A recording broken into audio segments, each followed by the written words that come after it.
I'm Paul Williams. I teach at Regent College. I have a background in economics, and I'm interested really in the integration of theology with our understanding first of the economy and work, but also more generally in our engagement in the modern world. So the whole project of the missionary encounter with the Western modern story. Mm-hmm. You had brought up the concept of the idea of Christians not trying to fix all the problems in the world, but rather to live abundantly in a world that's broken. Can you tell me more about what you mean by that? Yeah, well, I think that we often have a Genesis 3 orientation to our own lives as Christians and to the way we view culture. That is, we view the problem as sin, and we see the world therefore often as a place that's full of sin, and what we're primarily concerned with amongst ourselves and then with others is avoiding sin. And it seems to me that whilst there is at one level a certain degree of truth in that position, there really is such a thing as sin, and it really is something that God hates and gave his son to die to deal with. Nevertheless, we don't see Jesus adopting this posture. It seems to me we don't see Jesus going around obsessing over sin. In fact, we see him picking out the worst sinners. And the people he opposes tend to be not necessarily the sinners so much as those who get in the way of people's salvation. So Jesus seems to be much more concerned with life than he is with sin. Sin's not his focus. It's a problem that his coming is dealt with. And what he's really interested in is inviting human beings into a relationship with him again, which was always intended in Genesis 1 and 2.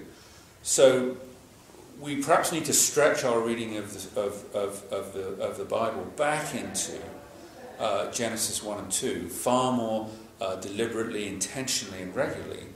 What was God's intent in the beginning? And that is at least that's what's being restored. And I think that just gives a very different perspective to our own lives, to our community life together as Christians, but also to the way we engage with others. At one level, it's a more human-centered or humanizing way of approaching things, as well as having the emphasis on a Godward emphasis, so our relationship, a very vital personal relationship with Jesus Christ. So how does what you were just saying about this worldview perspective of going back, to Genesis 1 and 2, how does that translate into the economic sphere?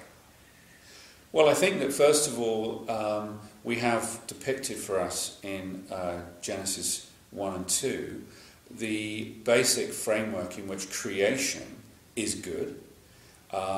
It's sacred but not divine. It's the temple in which we worship God by working in response to his command to be fruitful and to steward the earth and to guard and keep. So our whole working lives, which is an awful lot of what we actually do, is a response to that initial command. If you believe, as Christians do, that Scripture is God's revelation of himself and of aspects of his will that he wants us as human beings to understand, then it's very clear that what we read in Genesis 1 and 2 is an account of the whole of creation, of all human beings. The same is true, of course, of Genesis 3. In other words, it's not an individual, it can't be treated as an individually appropriated text. And that's true also for the gospel. It's very clear that the gospel is for all people. And so these claims are necessarily public claims, claims that something is true for everyone, and claims that we should commend with humility for investigation. So, when it comes to the area of work that you've asked about, I think that it presents really a way of understanding all human work that is orientated and framed as an act of worship, and that is also undertaken interdependently, collaboratively, in community, a place where we are formed in our identities as we work together in community.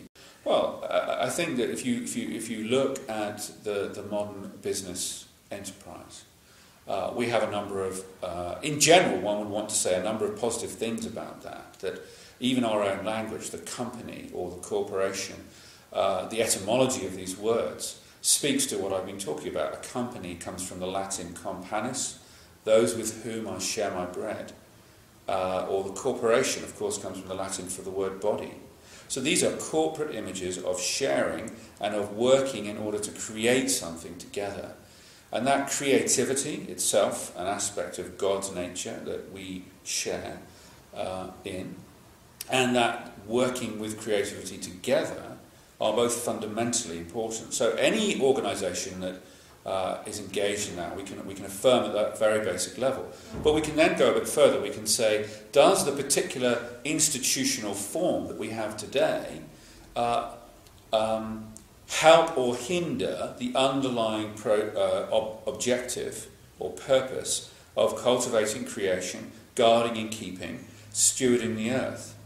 And so then we might want to press into different structures in which that occurs. How does an organisation deal with the power relationships between people? One of the ways that the fall has affected work is that what was meant to be cooperative and complementary work has often been affected by oppression and exploitation. And many Christians and others have been involved in seeking to reform our legal structures and our practices to change that. We might also want to ask about the purpose of organisations.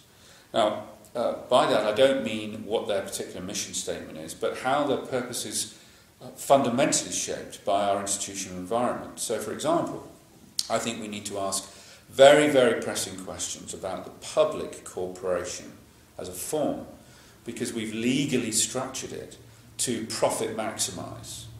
And I think that's deeply problematic. It's something that a private company can have social objectives as well as understanding that it needs to be profitable. But a public corporation has a certain degree of legal restraint that forces profit maximising behaviour. And we've seen that profit maximising behaviour can very easily ignore the social objectives of work and the creational objectives of guarding and keeping and cultivating and stewarding the earth. And so that's a problem that we need to work at resolving, that we would come out of that way of thinking, if you like. So how do we resolve that? How do we encourage companies not to just focus on maximising profits? Well, I think that there's probably two particular ways of approaching that, at least. One is innovating within the existing institutional array of options. So I think there's a worldwide movement that Christians are involved in, but it certainly isn't only Christians who are involved in it, although it is largely people of faith who are driving a worldwide movement of social enterprise. And by that is meant enterprises that have a social purpose, that are trying to do something good, and are quite happy to do that profitably, so they're enterprising, but profit maximisation is not their objective. So they're not under pressure from shareholders to always cut costs that will have social and environmental impacts. Rather, they can say we want to actually really pursue the so-called triple bottom line. That is, we want to be financially successful, we need to be profitable, that's the lifeblood of a company, right? But it would be very odd, would it not, if we said that the purpose of a human being was to breathe, or the purpose of a human being was to have blood pumped around their body.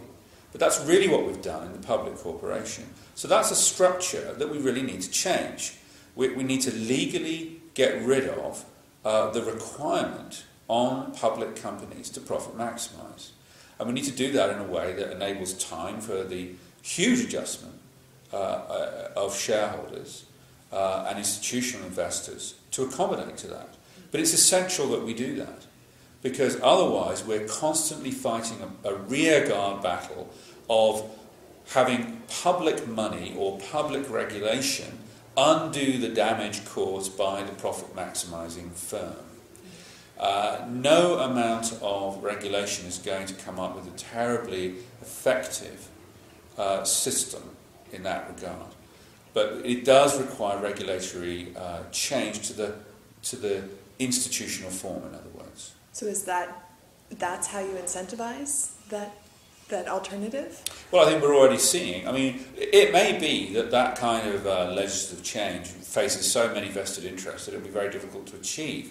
In the meantime, though, I think we have a whole generation of people of faith and of no particular faith, who are really fed up with serving this kind of self-interested institutional structure, and are saying, you know what, I don't actually want to finish my university career and then serve the profit-maximising interests of, let's say, Goldman Sachs or Chevron. Rather, what I want to do is some good in the world. I want to make a difference in the world. And yes, I need to be paid. And yes, the institution that I found or that I support will need to exist over time and therefore needs to turn a profit. But it doesn't need to exist for that reason of making money. In fact, it can exist for a whole host of other reasons that seeks to make the world a better place, in however small a way that may be. And so I think one of the ways that change occurs is that people simply abandon one paradigm, in this case the profit-maximising public firm, and they just move to a new one. And I think that's a very hopeful sign. It's something that we're seeing more and more. So perhaps the thing to do is to really press for legislation and tax treatment and regulatory environments that encourage the social enterprise form. And so we've seen many governments beginning to do this as they see the amount of energy, employment and investment going into these forms, where previously we've only had a for-profit or a not-for-profit, that we suddenly find that we actually have a blend, and we need to create structures that encourage that activity.